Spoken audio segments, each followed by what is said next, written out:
Right.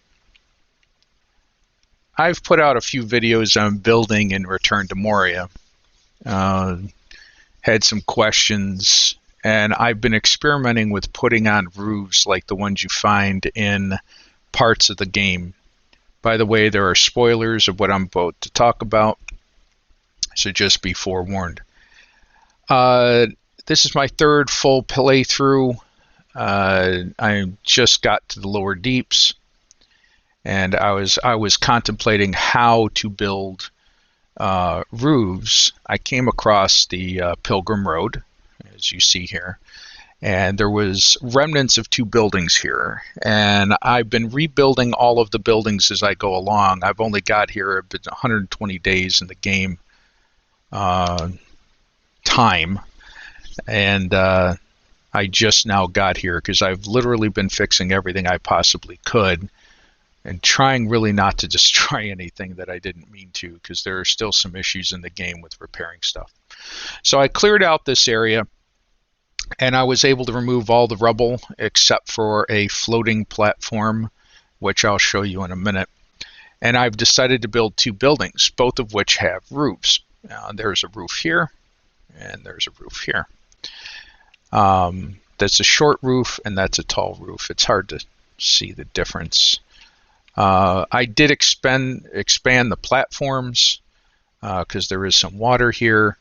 Now, there was a foundation under each of the foundations I put. I covered over them. This one was off kilter, but I just covered it up and expanded it. So this area, I just created a smithy with some crafting stations. I don't know why, I just felt like doing it. And there's a set of stairs here. I'd really like a set of narrow stairs, by the way, both wooden and stone and corner pieces. I know there's this corner piece with this odd ridge. It looks awful. It really does. If we can, I haven't figured out how to get it to work without making it look bad. But if we could get some corner pieces, that'd be awesome. If anyone is listening to this that actually can affect the game. So come upstairs, a little area up here, and you'll see the walls in the back are adamant and the walls in the front are granite.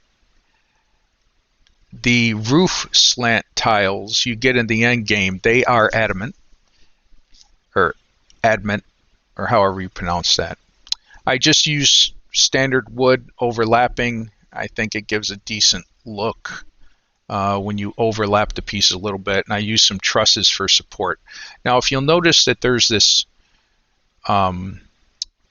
ledge all the way around to support the extra heavy adamant roof, both in the front here with granite and on the back with adamant. So that ledge is supported by a series of columns that you can see here, and I'll show you in the other building as well, and that gives support for the roof. I think you have to tier, because if you look at the construction that we're repairing in the end game, they tier the roofs and they have supports. Now, in some buildings they use wooden supports and lattices. Again, horizontal wood and horizontal lattices without the end pieces would be really nice. There are some decorative wood pieces that are just missing from the game that I'd really wish they would put back in or allow us to use. Anyway, so you basically put your ledge all the way around, make sure to support. Now, the supports have to go all the way down to the foundation. And you'll see when I put in the foundation, it's hard to see there because of the water, I made sure that there was a foundation below the tiles. And then I built a foundation on top, and I made sure that it went all the way down. And when I have these pillars, all the pillars, I made sure that they went all the way down to the foundation. There are no gaps on the levels. Now, sometimes you'll get gaps in the middle, of two pieces. They don't seem to do much. It's if there's any vertical gaps, up, down, without the pieces touching, they seem to lose structural integrity. I'm still convinced that each piece, and I've found some reference to this, has a weight and a strength, and pillars seem to have the most strength. Arches have strength. Walls have strength. Anything with a foundation has strength, but those are the highest strength items. And then it goes down from there. Wood has a little less, and so on and so forth. From what I can tell, these are all my experiences. I haven't looked at the code. I actually don't know how to read and code in LUA, I think is the language in question here.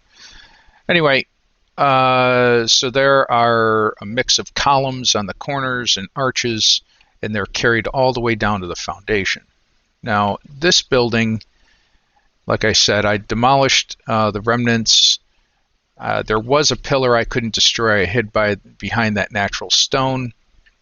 I put down a new foundation to make sure that it was there. All the walls are adamant. I couldn't get rid of this column, so I just left it there. And when you walk in here, you'll notice I lined the walls with support columns for arches, and I even tried some regular columns just to be different. It didn't seem to make a difference. This is a floor and a half high. The reason it's a little over a floor and a half high, actually. The reason is that white stripe is actually that free-floating platform I couldn't get rid of, no matter how I tried. See, I'm standing on it now. Otherwise, I would have made it just a single floor, but that's all right. Two large, tall floors, and I did crisscross supports. The roof is slanted on the side, the adamant slants. I did tall ones, and then I put a flat granite roof on the top of it. And it's rock solid. I don't know why I built these. I guess I just wanted to see if I could do it. And it is possible. Now, if I could only get it to work on the buildings I'm supposed to repair without accidentally destroying them, it would be great. Anyway, I'll try to get out to the Elven Quarter and do another tutorial on how to build something with a roof like this shortly.